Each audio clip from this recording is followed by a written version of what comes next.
नमस्कार, आप देख रहे हैं क्राइम तक। मैं हूं अश्विनी सिंह। बिहार के बेगूसराय से एक खबर सामने आई। यहां आपको बता दें कि एक 5 साल की बच्ची आंगनवाड़ी केंद्र से अपने घर को लौट रही थी। तभी रास्ते में उसके साथ कुछ ऐसा हादसा होता है जिसके बाद खून से सनी वो लड़की अपने घर पहुंचती है। जब घर पहुंचती है, उसके हालात देखते हैं जब पेरेंट्स, तो उस पर उससे पूछते हैं कि आखिर हुआ क्या है, इस तरह से तुमसे खून कैसे आ रहे हैं। इस पर वो मासूम कुछ ऐसे बयां करती है जिसके बाद वो परिवार फौरन पहुंचता है एक दुकान पर।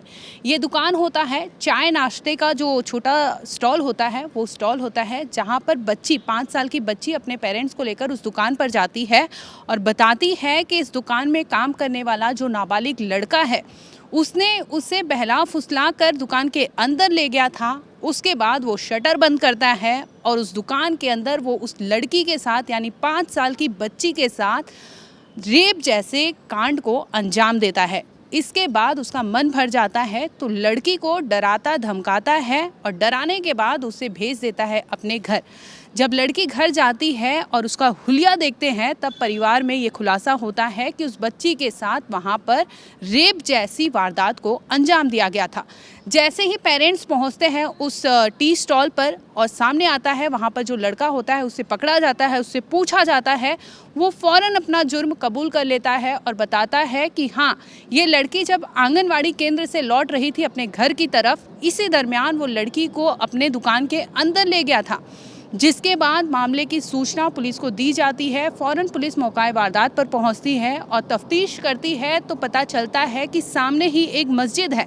मस्जिद में एक सीसीटीवी कैमरा लगा हुआ था। अब पुलिस उससे खंगालने लगती है। जब सीसीटीवी फुटेज निकालती है तो उसमें सामने आता है कि वो लड़का तकरीबन 24 फरवरी को दोपहर के 1 बजे, जब लड़की उस रास्ते से अपने घर को रवाना हो रही थी, उसी दरमियान वो लड़की को बाहर से भीतर ले जाते हुए दिखता है। इसके बाद वो अपने दुकान का शटर बंद करता है और उस लड़की के साथ अंदर इस तरह से अपराध को अंजाम देता है।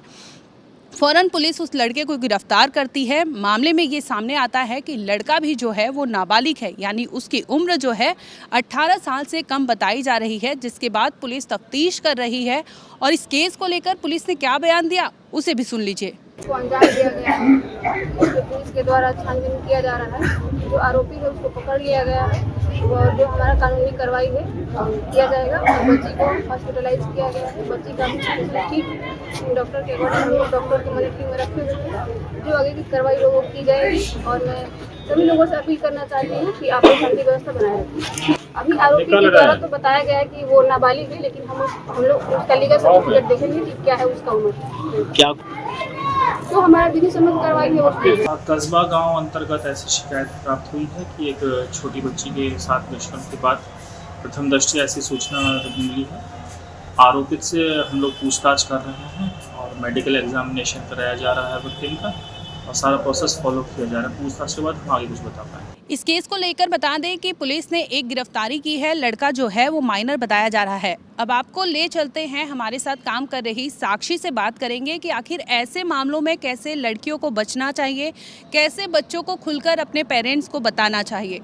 आपने अगर इस केस के बारे में पढ़ा होगा तो उसमें देखा होगा कि बच्ची को कैसे वो नाश्ते के बहाने अपने दुकान में ले जाता है। तो क्या कहना चाहोगे कि कैसे बच्चों को सतर्क रखना चाहिए, ऐसे पेरेंट्स को कैसे बचना चाहिए?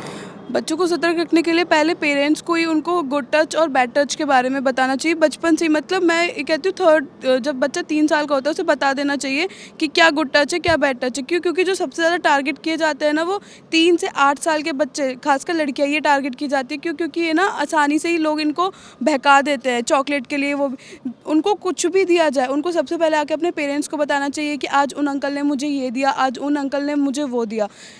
मैं देखती हूँ कि मेरे घर में, मतलब मैं अपने घर का एग्जांपल देती हूँ, मम्मा ने शुरू से सिखाया तो आज भी मेरा अब भी यही रूटीन होता है कि मैं पहले मम्मा को एक एक बात बताती हूँ। वो मुझे जहाँ जैसे गाइड करती है मैं वहीं जाती हूँ। तो सेम चीज़ बाकी सब पेरेंट्स को भी करना चाहिए कि उनको अपने बच्चों के साथ शुरू से ही ऐसी आदत डालनी चाहिए कि उनसे डेली उनका काम पूछे कि आज तुमने क्या किया, आज तुम्हारे साथ कौन मिला, क्या कैसे हुआ।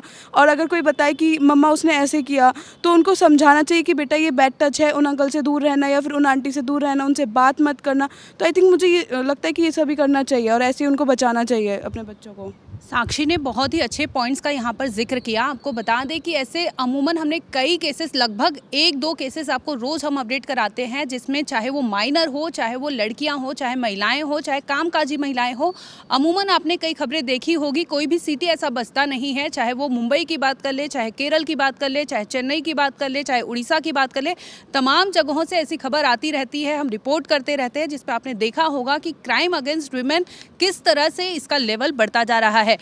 ऐसे में ज़रूरत है आप अपने बच्चों को सतर्क रखें, सुरक्षित रखें और उनसे डेली बातचीत करते रहें, ताकि आपको पता चले कि उनके साथ अगर कुछ गलत हो रहा है तो इस पर आप रोक लगा सकें।